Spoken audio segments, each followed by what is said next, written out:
চারদিকে যা সব হচ্ছে, সবাই তো বিয়ে করতেই ভয় পাইতেছে। আজকে আমি তোমাদেরকে বলবো সম্পর্ক বাঁচানোর 7টা সূত্র। প্রথমটা হলো জামাইকে একদম সন্দেহ করবা না। ঘটনা যাই ঘটুক, জামাইকে সন্দেহ করা যাবে না। কিন্তু নিজের চোখ কান খোলা রাখতে হবে। নিজের চোখ কান খোলা রাখার অর্থ এই নয় যে জামাইকে সন্দেহ করা। তার আচরণ লক্ষ্য করবা, তার দিকে মনোযোগ দিবা, তাহলেই বুঝতে পারবা। মাঝে মাঝে সারপ্রাইজ দিতে হবে। সেটা হতে পারে একটা চকলেট অথবা নিজেকে একটু সুন্দর করে সাজিয়ে।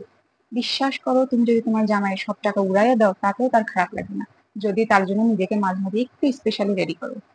শোনো, বিয়ের আগের থেকেই নিজের মধ্যে সংসারী এবং সঞ্চয়ী একটা মনোভাব তৈরি করে ফেলো। কেননা আমাদের ভাইয়া সমাজ এই ঘুরে বেড়ানোর জন্য উড়াধুরা, সুন্দরী, উগ্র এইসব মেয়েকে পছন্দ করে, কিন্তু বিয়ে করার সময় তোমার আমার মতো একদম সুশীল সুন্দর একটা মেয়ে পছন্দ করে। আর একটা কথা, জামাইকে বোকা বানানো হচ্ছে তোমার জন্মগত অধিকার। ঠিক আছে, বোকা বানাও, কিন্তু একটু স্টাইলিশ ওয়েতে বানাও। যেমন ধরো, আমি কিভাবে একটা বোকা বানানোর চিন্তা করছি। আমার রান্না বান্না করতে পছন্দ না, রান্নাঘরের সাথে আমার শত্রুতা আছে। আর আমি এত জেদিনে যে রান্না শিখবো না। এখন বিয়ে যখন হয়ে যাবে, জামাই যখন আমাকে বলবে যে তুমি কোনো রান্না বান্না পারো না, তখন এরকম একটু ঢং করে বলবো যে তুমি যাতে তোমার মায়ের রান্না মিস না করো এই জন্য আমি বাবার বাড়ি থেকে রান্না করা শিখিনি, এখন শিখবে। তুমি কি ওই আপুগুলোর মতো যারা বিয়ের আগে অনেক ভাইয়াদের উপরে ক্রাশ খায়? ও, তুমি বিয়ের আগে অচেনা অজানা ভাইয়াদের উপরে ক্রাশ খেতে পারো, আর যে জামাই তোমার জন্য ইনকাম করে, তোমাকে খাওয়ায় পড়ায়, তোমার নিরাপত্তার দায়িত্ব নিচ্ছে, তোমাকে এত ভালোবাসে, তার উপরে ক্রাশ খেতে পারো না?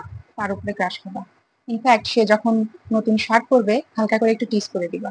পারলে নিজের জন্য যখন কিছু কিনবা, শাড়ি বা জামা, সাথে সাথে তার জন্য একটা গেঞ্জি বা একটা পাঞ্জাবি কিনবা। খুশি হয়। বুঝলাম তোমার জামাইয়ের ব্যবহার অনেক খারাপ, বুঝলাম তোমার জামাইয়ের আহামরি কোনো গুণ নাই। হ্যাঁ ঠিক আছে, আমরা মানুষ, সবগুলো আমাদের মধ্যে গুণ থাকবে না, আবার সবগুলো আমাদের মধ্যে বেগুন থাকবে না, কিছু তো গুণ আছে। ওর কিছু কিছু গুণের প্রশংসা করো। আমাদের মধ্যে সব থেকে একটা বাজে অভ্যাস কি জানো? আমরা সবসময় আশা করি ওই আগে করুক, ওই আগে পটাক, ওই আগে সরি বলুক, ওই আগে সবকিছু করুক। কেন? এই মনোভাবটা নিজের মধ্যে থেকে একদম বাদ দিয়ে দাও। এমন একটা মনোভাব তৈরি করো যে তোমার থেকে শিখুক। মানুষ কোথাও না কোথাও থেকে তো শেখে, তোমার কাছ থেকে শিখুক।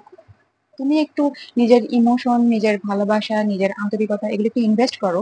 এতক্ষণ আমি তোমাদের সামনে যেসব গুণের কথা বললাম এগুলো খাটবে, এই সূত্রগুলো খাটবে শুধুমাত্র ম্যাচিওর, ভালো পরিবারের ভালো ছেলে মেয়েদের জন্য। বদমাইশগুলোর জন্য এসব নয়, আসলে বেয়াদবদের জন্য কোনো সূত্র নাই, ওদেরকে ডিরেক্ট ট্যাগ করতে হয়। এই জন্য জীবন সঙ্গী নির্বাচনের সময় তুমি সবসময় ম্যাচুরিটিকে প্রাধান্য দেবে। এমন না যে বয়স হয়ে গেলে সে ম্যাচিওর হয়, আবার কম বয়স হলে সে ম্যাচিওর হয় না। না, এটা একটা সম্পূর্ণ ভিন্ন কনসেপ্ট। ভাত কাপড়ের জন্য কারো সম্পর্ক নষ্ট হয় না, জানো তো? এই এতগুলো ডিভোর্স হয়ে যায়, এতগুলো সম্পর্ক নষ্ট হয়ে যায় শুধুমাত্র আচরণগত ত্রুটির জন্য।